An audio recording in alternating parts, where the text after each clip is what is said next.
we've talked about this, and I'll introduce Asa one more time, Sheriff Asa Buck with us this afternoon. It is unfortunate that we're talking about this time of year, but I am concerned about the issue of drugs. We've heard the terms. We're hearing the term epidemic proportions. Right. And we did a 14-week, almost 20-week series a year ago on this topic. And I want to compliment you and others, Don Majernovich. I got his name. He's going to call. I think I got his name right. I think he's listening right now, as a matter of fact. And others. And we've had individuals who have been addicted to opioids. As we get into the Christmas season, curious from your perspective, Sheriff, is there an increased number of cases of overdose or possibly criminal efforts in the sale of drugs? Well, we are seeing increases in overdoses, and unfortunately, well, across our country, right, the numbers have continued to rise every year with overdoses and the number of overdose deaths. And in our county, I think we had 20 overdose deaths last year. And the way things are going this year, we've still got a little bit of time before we finish the year out, but our numbers are going to be high this year as well. Just does it peak? Potentially had one today, as a matter of fact. Wow. Does it peak during the holiday season? Well, it probably comes and goes for various reasons, but we all know that around the holiday season, sometimes the suicide rate is higher, and people get depressed if they've lost family members and loved ones, or if they have other issues going on. Other folks in society are celebrating the holidays and they're happy, but not everybody is in that type of situation. So oftentimes people turn to alcohol or drugs to deal with those types of issues. We have two guests joining us this afternoon, and sadly we don't have the time that I think we should have allotted to this, but I want to thank them for being with us. I'm going to start with our most recent rival, Corey Purdie of Miracle Wash in New Bern, but you have a business called what, Wash Away Unemployment? Is yes, that right? Sir. Wash Away Unemployment. Yes, okay. How did you get into that, Corey? Wash Away Unemployment was developed in 2010 after we ran Miracle Wash for 7 years. Miracle Wash started by myself. When I was returned from prison, I started Miracle Wash with a bucket, water hose, and joy dish detergent.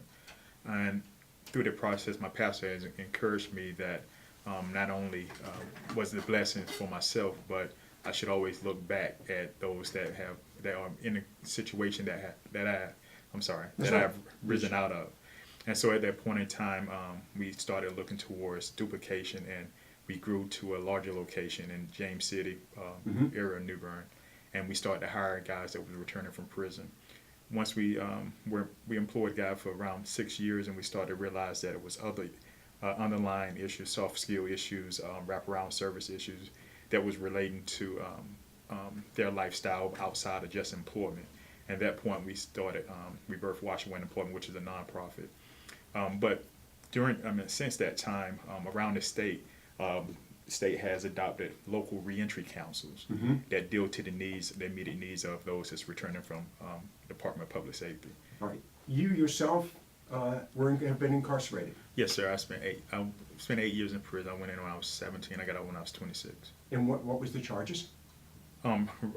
Robbery with dangerous weapon, drug charges, and I was 17, so a lot of misdemeanors. Yeah. Was drug abuse part of the driving issue for part of your activities? No, environment. Environment. Okay. Yeah. We're going to get to that. We have joining us also, and I thank him for being with us, Lee Stiles. Yes. Lee, earlier today, you and the sheriff and I were talking, and one of you said, how many years ago you two would never have been sitting across from each other at a 10 table? years ago. 10 years ago. Yes. Tell us about your experience, Lee, and then let me just say at the outset, Lee's here to promote a program called From the Pit to the Palace. That's correct. It's taking place December 12th at Carter Community College, Jocelyn Hall. Jocelyn Hall. Thank you very much, Lee. I apologize. This, in a nutshell, you and Asa were actually opponents, if you will, in life. Yeah, from different sides of the track. Tell us about your experience. Okay. Before I do anything, I want to give all glory to my Lord and Savior Jesus Christ, because without him I wouldn't be here and none of this would be possible. My experience, I was AB honor roll student growing up, went to East Carter High School, graduated in 1999. First got involved in drugs in late teens, early 20s. Got my first drug charge in 2001. Time out. You were an A-B student Yes, sir. at East Carter High School. That's correct. The reason I focus on that, my son is an A student at XYZ High School. He would never get involved in drugs. How wrong or right am I? And wrong. It can happen to anybody. Nobody's exempt. All right, I apologize. So you, A-B student at East Carter High School, you graduated when? Graduated 1999. Okay, and continue on, I apologize. Yeah, I was raised by an awesome family. They stressed the importance of education. Got in trouble in 2001, June 2001, right there in Beaufort. My aunt, she was a math teacher at West Carter High School. She taught math for 30 years there. And she paid for my lawyer. Yeah, Attorney Roger Crow. He was my first lawyer. And she made me, made me go to college right after that. I started college the fall of 2001. I didn't really want to go, but she wanted me to get out of my environment, just like we were talking about a few minutes ago. And I went and I took the opportunity for granted. Yeah, I partied the whole time. Very rarely that I went to class. And soon after, I just dropped out and I got involved with the wrong crowd. Mm-hmm. And soon after that, with hanging out with certain individuals, these individuals were living pretty, to me at the time, it looked like it was a luxurious lifestyle. And I wanted the same things they had, like the cars, the attention of women and things of that nature. And I delved into it myself. And I got in trouble when I was in Fayetteville, 2004. And when I got in trouble in Fayetteville, I hired a lawyer. She charged me an amount of $10,000 to represent me. And she promised me, because of the case and the nature of the charges, that she could get my felonies dropped to a misdemeanor. Well, I just basically took what I was doing in Fayetteville, brought it down here to Carter County. And at the time when I got my charges, I was broke. So I came down here to Carter County and basically, quote unquote, set up shop. I got my lawyer her $10,000, but at that point it took on a life of its own. And 10,000 just went from 10 to 20,000, and before you know it, like now I'm accumulating this money. I have 4 or 5 cars, and I just think that, oh man, this is what life is about right here. I got this money coming in, but I couldn't see the flip side of it. I couldn't see the penitentiary and being shot and things of that nature. So a couple years from being down here and selling drugs and everything, June 7, 2007, I was on the corner of Pine and Craven Street, sitting in the passenger side of my girlfriend's car. 2 gunmen walked up and fired into the passenger side door of the car where I was sitting. Yeah, and that experience, it wasn't nothing but the guy that saved my life. Because at the time, just like I was telling Asa earlier, at the time when I was getting shot, I didn't even feel the bullets entering my body. Didn't know I was shot till I got out of the car and I fell to the ground. And at that moment, I knew I had been shot because I couldn't walk. So I had to go. I know ambulance came on the scene about 20 minutes after I got shot. They took me to Carter General Hospital. I got airlifted to Vidant Hospital in Greenville. And I remember being in a helicopter going to Greenville. And I told the nurse that was working on me, I said, look, I know I'm about to go into surgery. Can you go ahead and just put me to sleep right now? And she said, okay. And she put the mask over my face and I went to sleep. And by the grace of God, the next day I woke up in intensive care with the wires like hooked everywhere, monitors going off. And the only thing I could do was just thank God that he gave me another chance at that time. But my mind was still distorted. Mm-hmm. I felt like I kind of had like the Tupac syndrome. I felt like I got shot 7 times. Oh, I'm invincible. Like I saved my own life.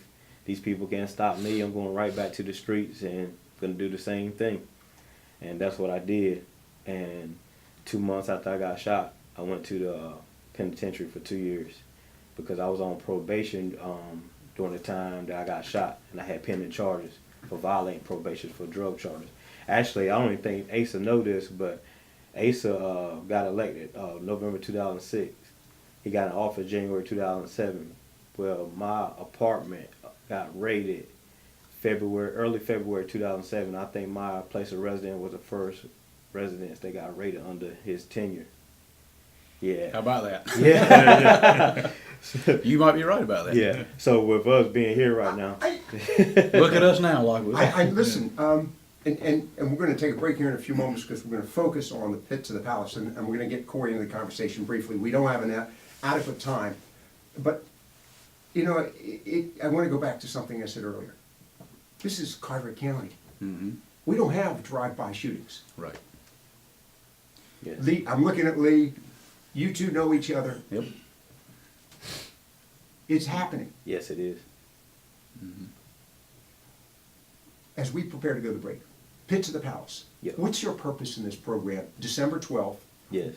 First question, who should attend? Everybody should attend. Doesn't matter if you're bound by drug addiction right now. It doesn't matter that you're sober. I just feel like everybody needs to attend and just hear these testimonies and these stories from people who were in the pit. They were in the pit. They were counted out by society because of the decisions they made that cost them their freedom and their sobriety. And with giving their life to Christ and rededicating their life, excuse me, That's right. now they're back on the right track and they're positive instruments in the society. And so now they're residing in the palace now because of the lives they're living. Like Corey, for example, he's going to be one of the speakers, and look at the way he's living now. He's residing in the palace because he's a positive example for people who have past criminal backgrounds that can change. As long as you put your focus on Christ and have the willpower and determination, you can turn your life around and be an influential citizen in society, and you don't have to go back down that road. You're looking at Lee. Mm-hmm. You said yourself earlier, you were surprised at this. I mean, you and Lee were, I mean, you had him targeted. Am I correct? Is that? As a drug dealer, absolutely, yes. I mean, your day would have been made to be able to arrest Lee Stiles. Well, certainly. I mean, it's one of the reasons I ran for sheriff was to arrest drug and prosecute people selling drugs, and that's still my mission. I understand that. But you're looking at Lee Stiles. Lee Stiles and Corey changed their lives, and they're living proof that no matter where you go, you can change your life around and be an instrument for good as opposed to doing bad. And Corey, to your point, you've recognized, and we were talking about this earlier today, the 4 items that we need to find for these folks who have been redeemed. Yes. Okay, they've got to have an opportunity to make a living. Right. Corey, and that's one of your programs. Am I Yes, correct sir. in that? Yes, sir. Yes, sir, it is. Real quickly, just so, if folks need to get in touch with you, Corey, about the programs that you've experienced, that you're doing to promote reentry or, well, part of the redemption process. Redemption. How do they get in touch with you? It's info@washawayunemployment. Inf- I'm sorry. info at washaway- washawayunemployment.org. All right, one more time, info, I-N-F-O, at Washaway Unemployment, pretty obvious what we're talking about here, Right. .org. Yes, sir. Okay, we've got Corey Purdie, we have Lee Stiles, we have Sheriff Asa Buck here with us this evening. December 12th, we're going to remind you about that a few moments ago. Jocelyn Hall, Carteret Community College, open to everyone. You don't have to be a Carteret County resident, by the way. No. Doesn't matter where you're from, where you're staying right now, whether you're on drugs or off of drugs. Yeah, but I want everybody there. Is there hope, Lee? Is there hope for redemption? Yes, there is hope for redemption. Corey, Oh, yes, most definitely. you're listening to Viewpoints on the talk station. We're talking about a topic that's really, well, not necessarily in keeping with the holiday season, but then again, it's life. And we were chatting a few moments ago with Lee Stiles. He was explaining his background where he was sitting in his girlfriend's car and 2 gunmen walked up and shot him. That was in New York, New Jersey, Chicago. Where was it again, Lee? Beaufort, North Carolina. The second oldest town in North Carolina. Small town. Historical town. Little old Beaufort. You sure you weren't on drugs and dreaming that when it happened? Nah. I'm obviously being facetious. Your experience can't happen here. Corey, you're from Craven New Bern. County. Yes, New sir. Bern. New Bern, 20,000, You- 30,000. Wait. Let's talk about your background. Okay. Where'd you go to school? New Bern High for a little while. Okay. For 9th grade. Okay. Then I went to, then I was incarcerated. Wow. You know, Sheriff Buck and I talk about this often, but we were just chatting a moment ago off air. You've got a message to give. Absolutely. Why are you doing this, Lee? I'm doing it to make a difference. And from when I was in prison and gave my life to Christ and decided from there on out that if God gave me another chance and if he allowed me to be released from prison and bring me back into society, that it would be my duty to go back to the streets. That How are you being received in your community? How long have you been out of prison? almost 5 years. December the 5th will be 5 years. And you've been doing this on your own quietly for Yes. 5 years? Yes, I've been received fairly well. A lot of the matter of fact, a lot of police officers that opened up investigations on me and arrested me in the past have come to me. Some of my Facebook friends have come to me and said they're proud of me. That's a heck of a reference. I mean, think about that. I've been trying, whoever I am, trying to arrest you for years, and I'm walking up saying, help me out. I need your help. I need your guidance. Wow, that's an... Well, and I'm one of them. I first heard Lee give his testimony in a church at a meeting a couple years ago, and we talked afterwards. I said, Lee, you have a story that you need to tell publicly. You know, you need to show people that there is a way out and there is a way of turning your life around, and you can be a role model to other people. And here he is, and Corey's sitting next to him. We're going to get to you in a moment, Corey. Remind everyone one more time, we're going to be promoting the daylights out of this. Yes. December 12th. What time? December the 12th, 7 p.m., Carter Community College, Jocelyn Jocelyn Hall, Hall. from the pit to the palace. Cost to go in, No cost, free of charge. and probably for some people who attend, exceptional freedom after they leave. Yes, yeah, we pray that when you come in, the people that come in, that they are bounded by some things, but when they leave, they'll be delivered and be free when they leave. And I'm talking about their souls, not anything in their pockets. Yep. Corey, you've been doing this for how long? You've been working your company? Since 2007. 2007. Yes, sir. You've seen a lot of folks. You've helped in their Transition. transition. Your experience, does it work? Most definitely works. There's plenty of testimonies, and what you have on Lee here, I'm kind of speechless because everything that's coming out his mouth is really what's necessary. Him and the sheriff, and the sheriff is just amazing. It's just, and every town needs their advocates, and on both sides, and the sheriff and Lee serve that purpose to merge that void that's in the community, and it's a relationship between the police department, the sheriff department, the community churches, returning citizens, and everybody just having a seat at the table to talk about openly about these community issues. And so what's happening here is happening, like you said, in metropolitan areas, but it's necessary in these small areas where it's being overlooked. I would argue that the challenge for the small areas are actually its benefits, its assets, because we do know so many people. We can run into one another on the street. It's sort of a reflection and a reminder, whereas in a large metropolitan community, I may only see you one time, Corey, Lee, and forget about it and have to be brought back. That's it. This Yep. is The least shall be the greatest. my inadequate time. I keep pressing that, not for the benefit of our guests, but for the audience. This is not going to be forgotten. We're going to continue to promote this. December 12th, Corey is one of the presenters. Yes, he's one of the guest speakers. How many total people are you going to have? It's going to be 7 total. Okay. These are all people that have been through this experience. Yes, yes. I'm talking about some amazing testimonies. Just got to be there to hear it, because some of the stuff you wouldn't believe. And when you hear this stuff, you know that it wasn't nothing but a move of God that transformed these people. I want to get back to that at some point, because, you know, we keep looking at Suboxone and all these other drugs, but there's something greater. Yes, it is. Most definitely. To Lee Stiles, to Corey Purdie, to Sheriff Asa Buck, I really appreciate this. December 7th and 12th, as 12th is at the Smyrna Pentecostal Holiness Church. Right. That's and the 7th at Glad Tidings, 7 o'clock both those evenings for church leaders. Correct. Church leaders and church leadership. Everybody else Everybody else in the county. needs to be at Jocelyn Hall, Yeah. December 12th, 7 o'clock. Yes. To Lee Stiles and Corey Purdie and to Asa Buck, thank you very much for being with us this evening. Thank you, Lockwood. Thank you, Mr. Lockwood. Thank you.